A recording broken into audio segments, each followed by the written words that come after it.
Madvi Hidma, one of Maoist's most feared commanders, has been killed today in an encounter. This marks a serious setback for the movement in Andhra, Chhattisgarh and Telangana belt.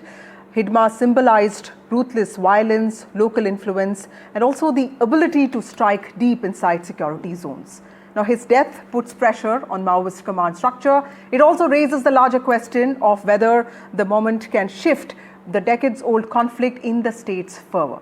The challenge now is whether security forces and governments can convert a tactical win into a lasting weakening of the insurgency by tightening intelligence. Several Naxals have surrendered to the MHA in the last many days. This is also part of the MHA's movement to ensure that India becomes Naxal-free by 2030. But holding territory and building trust with tribal communities who have long lived between the gun and the state is also going to be very important. Joining us now is Kanchan Lakshman, who's a security analyst. But first, let's also take you through some reactions.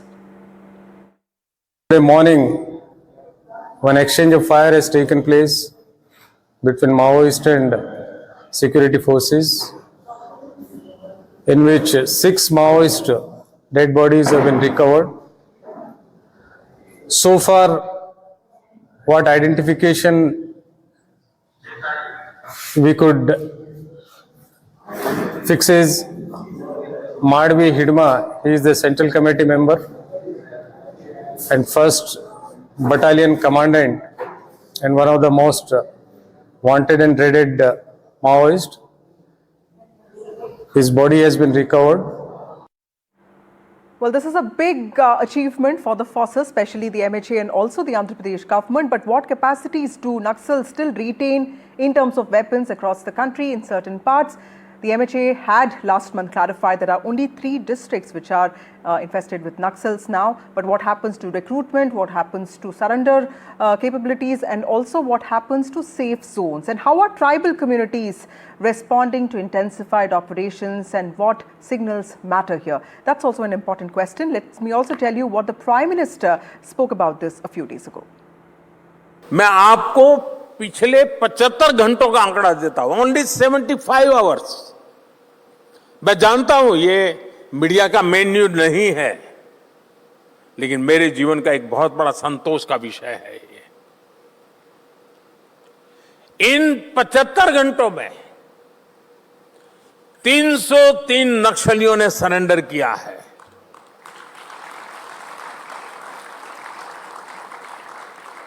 एक जमाने में जिनका 303 चलता था ना, आज वो 303 surrender हुए हैं। ये बदलाव है साथियों। इस बार माओवादी आतंक से मुक्त क्षेत्रों में दिवाली की रौनक कुछ और होने जा रही है। 50-55 साल हुए दिवाली नहीं देखी थी उन्होंने, अब दिवाली देखेंगे। और मुझे पक्का विश्वास है दोस्तों, ये हमारी मेहनत रंग लाएगी और वहां भी खुशियों के दिए चलेंगे। और मैं आज देशवासियों को, एनडीटीवी के दर्शकों को विश्वास दिलाता हूं, वो दिन दूर नहीं जब देश नक्सलवाद से, माओवादी आतंक से पूरी तरह मुक्त होगा। और ये भी मोदी की गारंटी है। Well, Home Minister Amit Shah also spoke about this a few days ago at an NDTV platform, and this is what he said.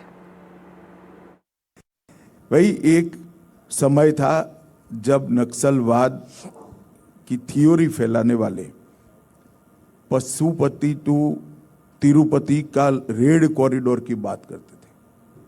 देश के 130 से ज्यादा जिलों में फैले हुए थे, आज 11 जिले बच गए हैं और विशेष रूप से नक्सल प्रभावित 3 ही जिले बचे हैं। और ढेर सारे नक्सली न्यूट्रलाइज हुए हैं, अरेस्ट भी हुए हैं, सरेंडर भी हुए हैं। और मैं मानता हूं कि ये हिंसक आंदोलन की रीढ़ की हड्डी टूट चुकी है। अब जो थोड़ा बहुत बचा है 31 मार्च के पहले सुरक्षा एजेंसियां पूरा कर दें। Kanchan Lakshman joins us now. He's a security analyst. Thank you, Mr. Lakshman, for joining us on NDTV. How significant is this encounter with Hidma, because he was seen as the most capable commander of forces, but this happening after Bhupati and several other encounters? How critical is this for India's mission? Thank you for having me on the show. First up, this is going to be a huge moment in the Maoist insurgency in India. And we are clearly seeing definite indications that the long-standing Maoist insurgency is coming to a close. And we do see an end game that is developing in Chhattisgarh. The significance of this neutralization is multifold. For one, Hidma was commanding the most potent military formations of the CPI Maoist, which is the PLG Battalion number 1, which had around 130 to 150, although the numbers would have come down considering that there's been severe losses in the last 6 to 8 months. The second point is he was seen as a hero in his own tribal community, which is the Muria tribal community, because he was reportedly leading from the front with his cadres.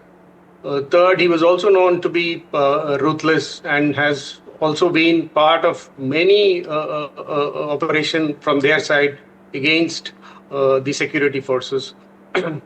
So in that sense, this is a huge blow for the Maoist. And coming in the background of the fact that this is the 10th, he was also a Central Committee member, the youngest Central Committee member. And he was the only tribal in the Central Committee member. So the significance of Hidma is, of course, something that we have to talk about, but also help us understand when it comes to the coordination that's needed between Andhra Pradesh, Chhattisgarh, Telangana. What is the way forward?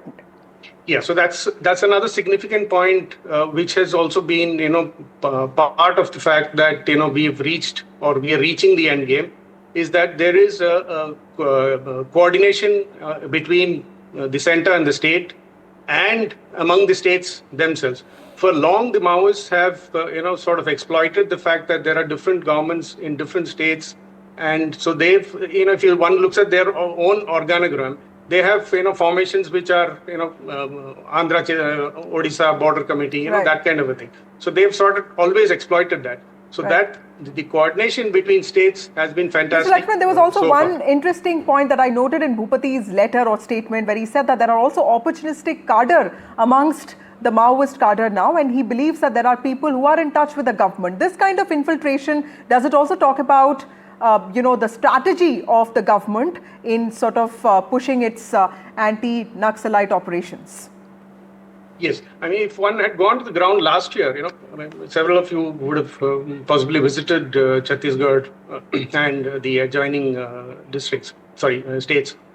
You would have assessed the fact that, this is still going to go on for some more time. So there has been a dramatic transformation in 2025.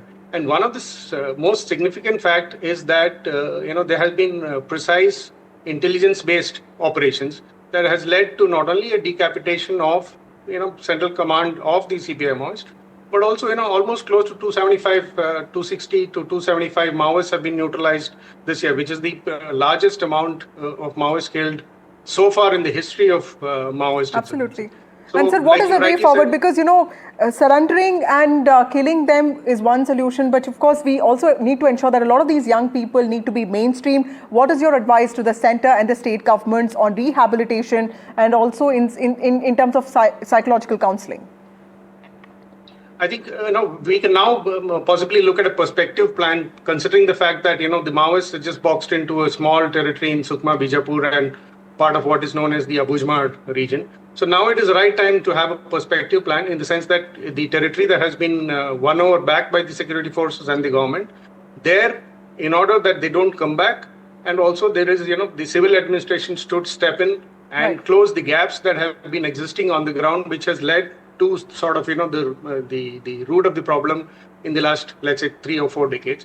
So civil administration should step in and fill those gaps. Otherwise, the Maoists could recover. Unlikely in the current context, but yes, civil administration should step in and then Absolutely, I think that is the most important point. Thank you, Mr. Lakshman, for joining us. The red corridor has shrunk, but the real test begins now as the state attempts to ensure that a major breakthrough becomes a turning point and not just another brief disruption in a long insurgency.